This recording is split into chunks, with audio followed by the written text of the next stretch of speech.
Emma Decaune, victime d'Harvey Weinstein, elle a témoigné pour sa fille. Malgré son traumatisme, l'actrice a fait entendre sa voix. Début octobre éclatait un scandale qui a dépassé les frontières américaines, celui d'Harvey Weinstein, accusé d'agression sexuelle. Car parmi les nombreuses victimes du producteur, qui était l'un des plus puissants d'Hollywood, se trouvait notamment Emma Decaune. La fille d'Antoine Decaune avait en effet accepté de témoigner pour les besoins d'un article publié dans le New York Times, le 5 octobre 2017.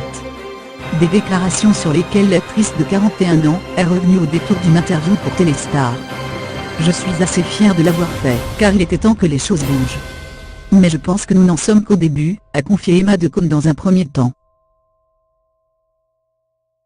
Elle a ensuite regretté que la parole ne se libère pas plus en France. Je pense que nous sommes aussi concernés en France. Je ne sais pas si c'est lié à notre culture, à la peur, à des silences achetés. Je trouve curieux qu'il n'y ait pas eu de grosses révélations chez nous. Quoi qu'il en soit, la maman de Mila, née le 9 octobre 2002, fruit de son ex-union avec Sinclair, n'a pas hésité à prendre la parole, et espère que cette affaire permettra de changer l'attitude de certaines personnalités puissantes à l'avenir. Elle a aussi admis que sa fille a été l'une des raisons pour lesquelles elle est sortie du silence. Cela n'a pas été facile de prendre la parole dans cette histoire traumatisante. J'avais vraiment besoin du soutien de ma famille. J'ai aussi beaucoup pensé à ma fille de 15 ans. Il faut faire place nette afin que pour cette nouvelle génération, la promotion canapé ne devienne pas un passage obligé. Une terrible rencontre. Pour rappel, Emma Decaune a été victime d'exhibitions sexuelles, comme elle l'a confié à Ronan Farrow pour le New York Times. C'est en mai 2010 qu'elle a rencontré Harvey Weinstein pour la première fois, lors du Festival de Cannes.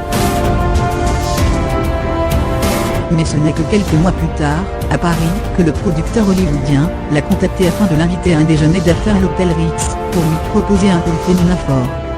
Rapidement, il lui explique qu'il s'agira d'une adaptation d'un livre.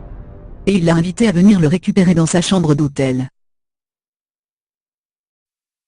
Réticente dans un premier temps, celle que l'on retrouvera le 9 mars prochain dans la série L'Amnesté, France 2, a fini par accepter sa proposition. Un choix qu'elle a bien vite regretté car, à peine arrivé dans sa suite, Harvey Weinstein a filé dans la salle de bain. Lorsque j'ai raccroché, j'ai entendu l'eau couler sous la douche. Je me suis dit, qu'est-ce qui se passe bordel, il prend une douche, a-t-elle déclaré. Elle le découvrira quelques minutes plus tard nu devant elle, avec une érection. L'homme de 65 ans lui a demandé de s'allonger sur le lit, assurant que plein d'autres femmes avaient fait ça avant. Antoine Decaune, un papa fier. Après lui avoir annoncé qu'elle s'en allait, Harvey Weinstein a paniqué en lui disant que rien ne s'était passé. Elle a fini par claquer la porte de sa chambre, bouleversée par ce qui venait de se produire. Les heures qui ont suivi, le prédateur l'a appelée sans relâche en lui répétant que rien n'était arrivé. Quelques heures après ces révélations glaçantes, Antoine Decaune avait réagi lors d'une chronique pour son émission culturelle Popopo.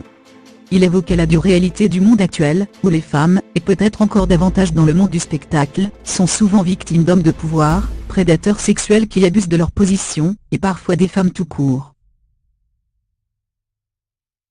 L'animateur de 63 ans s'est ensuite félicité de la révolution qui est actuellement en marche. J'espère que l'exemple de cette aréopage de comédienne aidera à libérer la parole d'autres victimes plus anonymes.